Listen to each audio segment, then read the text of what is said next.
Let me tell you about my soon-to-be ex-husband. I met him in 2017. We were coworkers. Just started out as friends, and then it progressed from there. In 2022, we got married, and I left him in December of 2023, just like a week or two before Christmas, and that was the worst Christmas ever. So we've been separated now. In December, it'll be 2 years, and we've been separated longer than we've been together married. And he is not a nice person, but in my mind, I didn't think it was domestic violence because he never hit me. I got yelled at, cussed out, and when I met him, he had a 11-year-old son, and he could talk to me and treat me any way he wanted to. It was not a problem. Definitely not a problem for his dad. He had zero respect for me. Neither one of them had any kind of respect for me. Um, my soon-to-be ex-husband would belittle me, call me names, say the meanest things, and then smirk when I would cry about it. My feelings did not matter. He didn't care. I would tell him that, that hurts, and, oh, you're too sensitive. You need to grow up. And I around the same time I started getting really bad intensive migraines. I'd get like 4 or 5 really bad migraines a month. So I was on disability for that. And it seemed like I was always in bed. And I remember one time we were going to his dad's house, and I didn't like going there either because his dad was worse than he is. Like, all three of them are just completely rude and disrespectful, and they don't care. They'll walk all over you without a second thought. And he wanted me to go to his dad's for a cookout. I don't know if it was for 4th of July. I think it was just because, or maybe I think maybe it was for Father's Day or whatever. I'm not sure.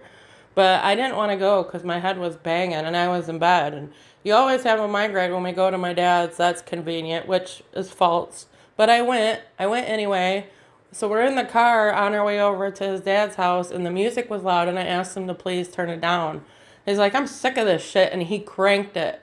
Oh my gosh, that hurt so bad, and I just cried, and he just rolled his eyes and called me too sensitive, called me a baby. Um, yeah, 6 months before I left, he started raising his fists over stupid stuff. One time we were just playing, and I accidentally made his glasses crooked on his face, and he raised his fist at me. Uh, yeah.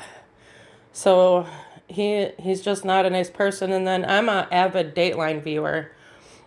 Um, and I was watching an episode where this lady was talking about her deceased sister and how she had to follow all these rules. One of them being, you couldn't buy anything or spend any kind of money without checking first. You had to ask first. Groceries was the only exception. And even towards the end there, I remember getting my ass completely chewed because I bought something that was on sale. It was like a snack. It was less than $5. And he chewed my ass because we didn't need it. I didn't need to spend that money. It was a snack that I liked. Him and his son didn't like it, and it was on sale, and my ass was completely chewed for that because, that could have bought 2 gallons of milk. And I remember going to the gas station and getting gas and getting a can of beer, and he was calling me. He was on the phone chewing my ass before he even got back to my car after I paid. What the hell did you get at Westco? Oh, just gas and beer. What do you mean? Why did you do that? We don't have money for that. And just totally reaming me. But he could get any kind of video game, for his Xbox whenever he wanted.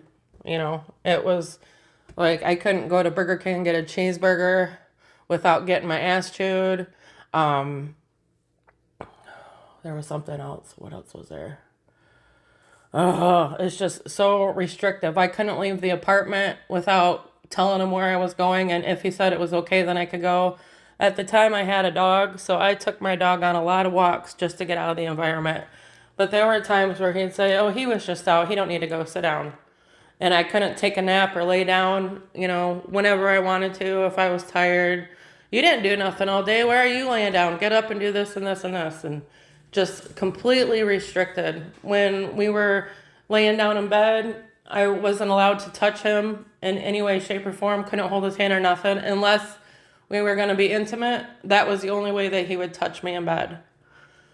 Oh, yeah. It's just, my feelings didn't matter. One time I even told him that I was suicidal, and he kind of smirked and gave me a few suggestions. So because there was no physical violence, I didn't know. I just figured he's mean, and I loved him so much, and I still do.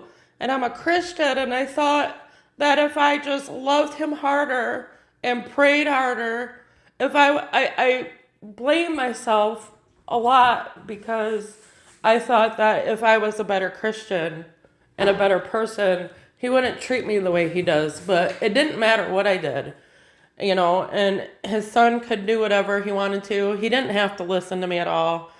I would make sure the dishes were all done before I went to bed, and his son would stay up until 4 or 5 in the morning, dirty every dish in the cupboards because all he did was eat and play video games. And I would wake up and the sink would be full of dishes again. And he wasn't made to do chores, so I had to do all that. I was the housekeeper that everybody hated. And it was just so awful, and I just felt so trapped. And back to that Dateline, the lady that was talking about her deceased sister mentioned like 7 or 8 rules that her sister had to follow. And I was following 5 of those rules, and that was a wake-up call. So I give Dateline a lot of credit for opening my eyes.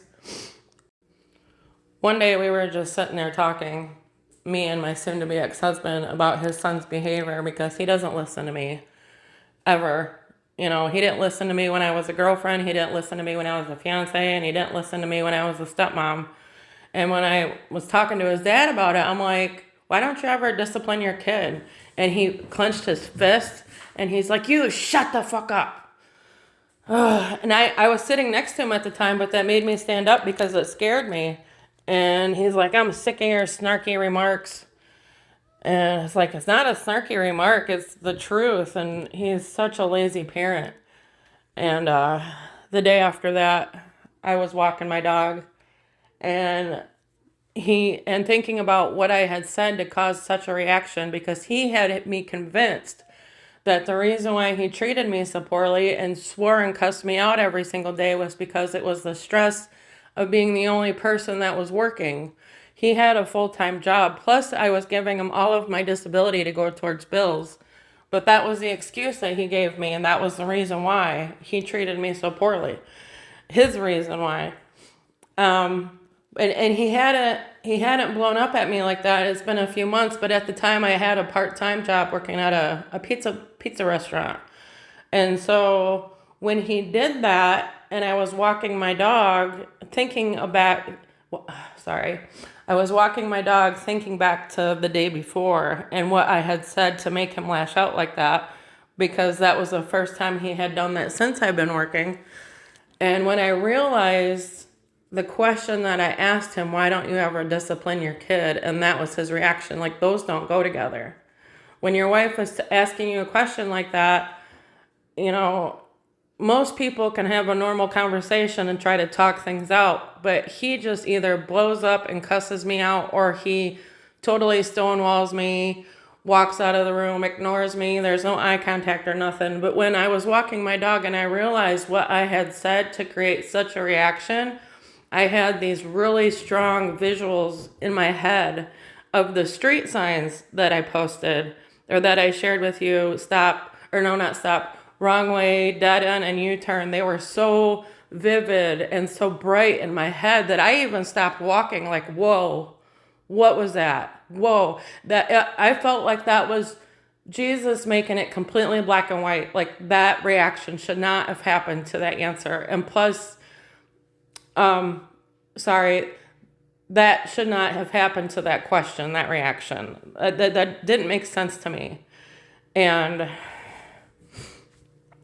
it was after those visuals And I literally stopped walking because I had never had anything like that happen to me ever before, and not since. And that just, I was like, what was that? That just made everything black and white for me. And he had already been raising his fist to me, which was scary. It's like everything's like escalating and getting worse. And I didn't know what to do. I mean, I blamed myself for the longest time. Yeah. And then after that, I went to work and the ovens weren't working. There was power to the building, but not to the ovens, which never happens, I was told. And then just a bunch of other things that were not normal that happened over the course of 4 days. And then finally, I just left. I have a family member that lived in the same apartment complex as me and my soon-to-be ex, right across the park, same complex, different buildings. So I just went there, and yeah, I hope everyone has a great day. And I should be divorced before the holidays, so I am excited about that. Have a nice day.